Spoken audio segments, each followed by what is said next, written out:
team, I hope you're all well. Today I'm going to be showing you some of my favourite blue books. I got this idea from Jade. She's just recently done her favourite orange books and I thought, well, why don't I do my branding as well? And blue is my favourite colour, other than black, obviously. So I thought I would show you some of my favourite blue books. Some of these I've bent a little bit. They're like mostly white, but they've got a bit of blue on them, but they are some of my favourite books. So I thought I would show you them anyway. These are in no particular order. There is 11 of them, which irritates me massively. I would prefer it to be 10 or 12 because I like my even numbers. But it is what it is. So there is a mix here of fantasy, sci-fi, some romance and some middle grade, and there is also a non-fiction in here as well, which I think you'll all be surprised at, but I'm excited. I think the majority of you might know some of these, to be fair, so well, you'll probably expect some of these, to be fair. So I don't know how much of a surprise this list will be.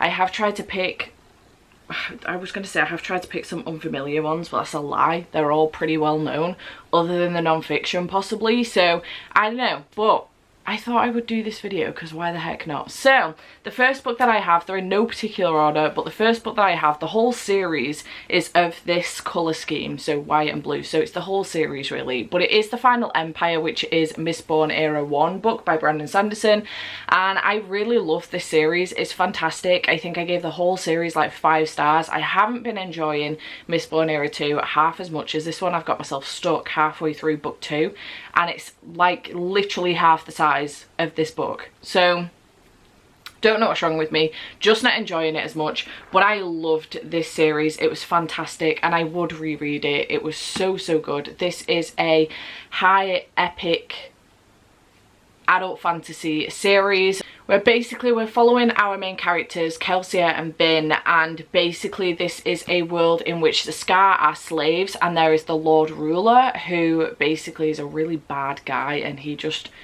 makes everything shit, and these people would like to overrule the Lord Ruler. Now they have a very specific set of skills which include their magic, in which they can ingest metals and use these metals to help them become more powerful and stronger, and basically this is called allomancy, and it's just incredible. The found family that you end up with in here and the story in general is fantastic.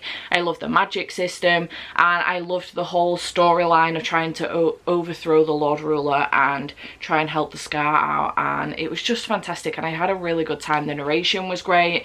I loved the audiobook. I would recommend for this series. I do like to do my chunky series in audiobook format because I get overwhelmed otherwise, but yeah, would highly recommend. It is white but it's got blue on it, so I say that it's one of my favourite blue books, but maybe I'm pushing the boundaries a little bit. Next we have Gemina by J. Kristoff and Amy Kaufman. This is the second book in the Illuminae Files series, and it's got blue on it. There is meant to be a blue dust jacket on this one, but if you've got the paperback you will know it's just completely blue with Gemina across the front. However, when I got this hardback off of eBay, it didn't have the dust jacket on it, so I'm really sad about that because it doesn't match my other 2 hardbacks, but it is what it is. But I count it as a blue book because it's meant to have a blue dust jacket on it and the paperback's completely blue. This series basically follows 2 different people during each book. The first book is Katie and... ooh, testing my knowledge now. Ezra. Katie and Ezra. And in this one we are following Nikolai and also Hannah. In this one, so in the first one, following Katie and Ezra, and basically they live on a planet and their planet is being invaded. There is like a intergalactic war going on essentially, and their planet gets invaded and destroyed, and they end up having to fly off to some spaceships and seek refuge in these spaceships. They have been split up, they're on different ships, however they managed to gain contact again. These 2 are exes, so they're not really talking. They managed to gain contact again, and then they're trying to figure out what's going on because something happens to one of the ships. They're trying to find out what's going on. There's a lot going down. There is also an AI in here called Aiden, who's causing nothing but trouble, and it's fantastic. I love this series. We move on to a separate set of people. In the second one, again, Hannah and Nikolai, and then in the third one, another set of people. But they all kind of come back together again in the third set. So, and they're all connected in some way.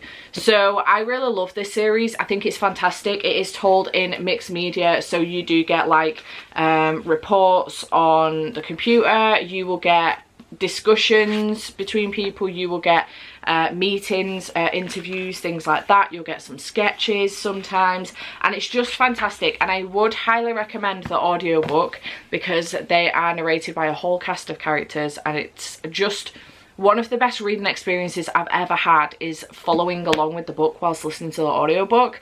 I've read this series like 3 times now, I think, or 4 times.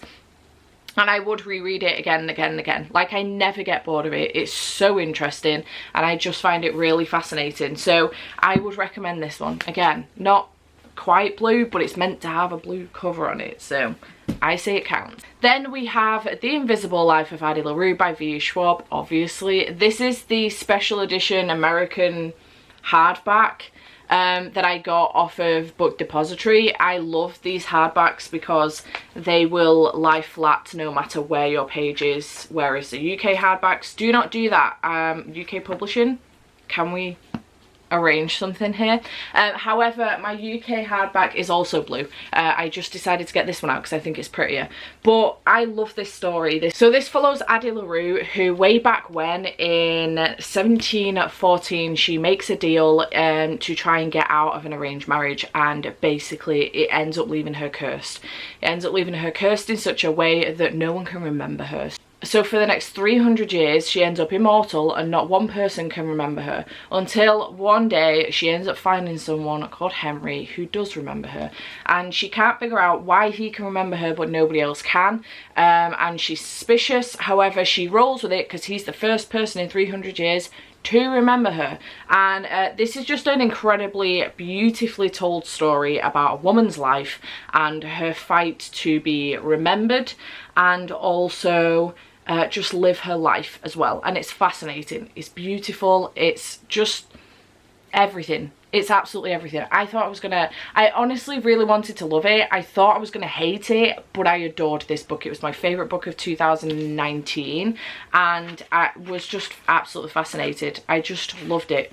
I don't think there's anything more that V. Schwab could have done to make this better. It was beautiful. I know that Jade didn't like it, but I loved it, and Jade was disappointed because V. Schwab's one of her favourite authors of all time, but I loved it. It was beautiful. I loved it. I would highly recommend go pick it up. And it's blue. It's the bluest one we've had so far.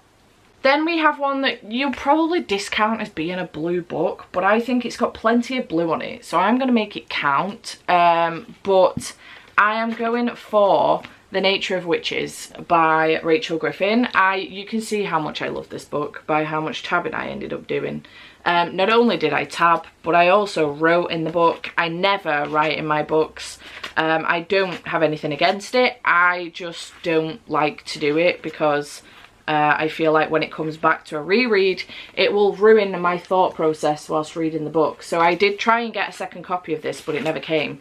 And I'm really sad about it. So I might have to get a second copy for a reread because I do want to reread it. But I adored this book. Again, probably one I should have hated due to the writing style, but I didn't. I absolutely loved it. It wasn't too flowery. I just adored it. We're following Clara Densmore, who is an Everwitch. Now, basically an Everwitch is someone who can control all the seasons. Usually the witches have control of one season, and these witches are trying to help us in a time in which people that don't have magic have basically ruined the planet and are struggling with climate control, which is essentially the situation we're in right now. But yeah, the witches are trying to help the non-magic people and help them with climate control and help them get the planet to back to what it used to be, so that it doesn't, you know, blow up and kill us all. And the Everwitch is basically someone who could properly help us complete that task. And however, Clara doesn't want to be an Everwitch and she wants nothing to do with the magic, and she keeps herself to herself until one day she can no longer do that anymore, and she realizes she has to take responsibility for herself and help people where she can. It's just a very, very beautiful story, and I really enjoyed it, and I would recommend. It was fantastic. Then we have another one which is like white cover, but it's got some blue on it, and it is The Bone Season by Samantha Shannon. It does have blue on the edge, and if you have the hardback, it is blue. So I just wanted to show you the paperback because, again, you can see how much I loved this book. I tabbed the feck out of it. So yeah, I really enjoyed this one. This is following Paige Mahoney. She's a young girl, and she is a clairvoyant, and she lives in London, and in this particular world, I say that, it's obviously our world, however, clairvoyancy is illegal, and she gets herself in a bit of trouble by using her magic one day, and she ends up locked up, and then she finds herself being helped by this group of people, and she ends up joining them, and it's amazing. I really enjoyed this book. I enjoy the story in general. I haven't read The Mask Falling yet. I don't know why I keep putting it off. I think it's because I don't know when the next one's going to come out, and there's like another 2 or 3 at least in this series to come, and I would just really like to binge the whole series, to be fairly honest. So yeah, I would recommend though. It's absolutely brilliant story. Love the writing style. It's fantastic, so would highly recommend.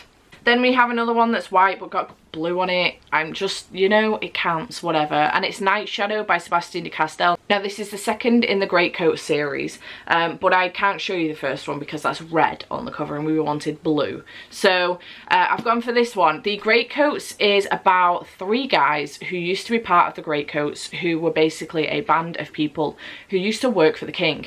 However, when the king died, the band got disbanded, and these 3 kind of stuck together, and now they're doing security work. So we're following Falco, Kest and Brasti. However, we follow them through their security work, but also finding themselves on a path of trying to complete a mission that the king left them with before he passed away. So we're following them trying to complete these 3 different missions. We don't know what they are. Only they know their own mission, and things kind of go a bit haywire. They end up on some adventures. These books are hilarious. They're also incredibly dark and very violent, so be careful going in. Many trigger warnings, especially for torture, and there's some rape in here as well, especially in this book. So do be wary of that, but lots of war, lots of politics, and just a whole lot of fun and horror, essentially. But I love this series. The audiobooks are fantastic. I cannot scream about them enough. They're narrated by Joe Jameson, who's my favourite narrator after reading these books, and I would just recommend this entire series to almost everybody. Obviously be wary of the trigger warnings, but I would recommend it. Sebastian de Castell's writing style is outstanding, and I absolutely love it. So yeah, go for it.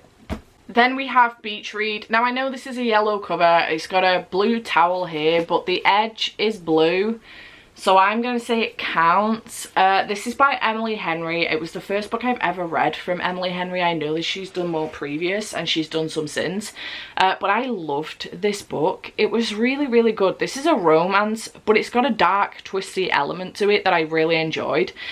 So we're following, I haven't read this in a while, but we're following Augustus Everett, who is an acclaimed author of literary fiction, and we're following January Andrews, who writes a best-selling romance.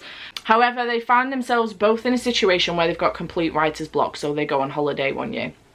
Not together, separately, but their houses are next to each other, and they end up just winding each other up. This is enemies to lovers, and they get to a point where they give each other a deal, and they're like, okay, right, I'll write your book and you write mine. So a literary fiction writer now has to write a romance, and a romance writer now has to write a literary fiction book. But they kind of walk each other through their processes, and his process can get a little bit dark, and I just loved this book. I thought it was fantastic. I really enjoyed the writing style. I'm thinking about taking it with me on holiday in June to reread it because I haven't read it for a couple of years. I loved You and Me on Vacation, also by Emily Henry, but that's got more pink on it than it does blue, so I didn't pick that book. But I thought I wanted to get an Emily Henry on here. This, you know what, it counts. It's my game, it counts. Then we have the Bromance Book Club by Lyssa Kay Adams. This has got a lot of blue on it. It's blue on the side as well. This is following a group of guys who basically come together and they've got a book club, and they read romances to help themselves along with their women, the women in their lives, basically. And in this one, we're following Gavin Scott, who his marriage is in trouble for a number of different reasons, but his marriage is in trouble. He's on the edge of divorce, and he ends up finding himself in this book club with his friends. They're all like sports people or ex-sports people in some way or another. Gavin Scott is a baseball player, if I remember correctly. Yeah, the Nashville League's baseball star. And he joins the club, and basically he has to try and figure out a way to forgive his wife for what she did, but also then they find themselves in more trouble in which she then wants to leave. So he needs to try and sort his shit out, and the book club, Bromance Book Club, is going to help him, and the series goes on following different characters from within the book club, and I just love this series. I know that I can't remember which friend it is now that said that they weren't a huge fan of the series because they found there was an element of manipulation in here by reading romance books to then be able to control the emotions of the women in their lives, essentially, or something similar to that sense. And I understand that, I understand what they were saying, but I see it as a way of I actually think that if men read more romances, they would see what we would want a bit more from our, I mean, sometimes our expectations are very unrealistic. Some of the romances we're reading, they're fantasies, obviously, but I think that men could understand us maybe a little bit more if they read romances a bit more. I don't know. I find it kind of cute that they're reading romances so that they can be better lovers for their partners and better men for their partners. I find it kind of cute, but I do understand where that friend was coming from. So I really love this series, and I would highly recommend Lyssa Kay Adams' writing style is fantastic. These are kind of spicy too, so would recommend. Then we're going into some middle grade, and I have The Girl Who Speaks Bear by Sophie Anderson. Obviously Sophie Anderson had to be on here. This is a very blue book. I love this book. Out of all of the books that she's written, I think this might be my favourite. However, I did reread The House with Chicken Legs recently. I gave it 4 stars the first time and it got 5 stars this time, so there is that. This one got 5 stars the first time. So this is following a young girl called Yanka, and she was found abandoned in a bear cave as a baby. She's always wondered where she's from. She tried to ignore the strange whispers and looks from villagers, wishing she was strong inside as she was on the outside. However, when she has to flee her house looking for answers as to who she really is, the journey's far beyond what she expected, and she ends up finding her story. There is a house with chicken legs in here, and I just really loved this book. I thought it was beautiful. I think Sophie Anderson's writing style and also the illustrations are by Catherine Onesta, but I think the illustrations are gorgeous. The story is beautiful. I would love to see this come to life on stage like The House with Chicken Legs has. But yeah, absolutely love it. Bloody brilliant if you love middle grade. Then we have Frost Heart by Jamie Littler. This is a very blue book. This is the Waterstone special edition, and this is following a young boy called Ash who ends up in he's left in a stronghold by his parents while they go out on a mission, and they never return, and he wants to find out what's happened to them. And then a ship comes in called the Frost Heart, and he tries to get his way onto the boat, and he eventually gets on with his Yeti friend, and he wants to find out what's happened to his parents, and it's the story of him trying to find that out while also on this adventure on the Frost Heart with the crew, etc. And it's just beautiful. I love the found family stories going on in here. It's very emotional, and the illustrations, Jamie Littler does amazing with the illustrations. He illustrates all his own books, and just beautiful. Absolutely love it. Gorgeous book. Perfect. And then the last blue book I have on here for you is the non-fiction I was just talking about, and that is When Breath Becomes Air by Paul Kalanithi.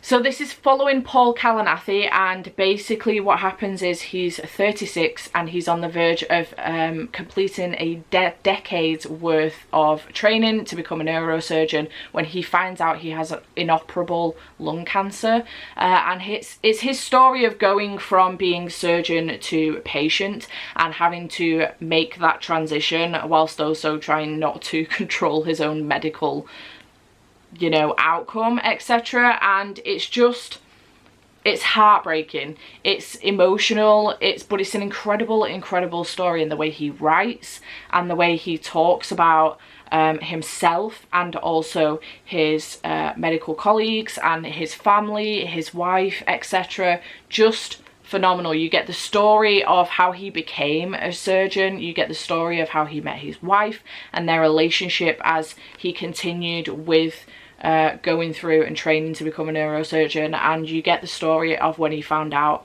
about his inoperable lung cancer, and then obviously his story going through that until the very end, in which he didn't finish this book and his wife had to do it for him with the help of some other people. And it's just a very powerful and beautiful book, and I think it's so amazing. It's not very long, but it's incredibly emotional. I've read this at least once, if not twice, and I read it in one sitting and I cried my eyes out. It was so emotional, but I love it and I would recommend. So I wanted to put this one in here. It's obviously a very blue book, but I wanted to put this one in here. So yeah, and that is the blue books that I would recommend to you. I hope you've enjoyed. Let me know in the comments down below if you've read any of these. I'm really intrigued to see if you have, especially this one. I'm always wanting to chat with people about this book because I just love it.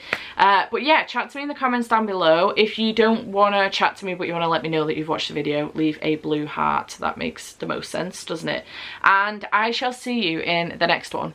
Bye for now.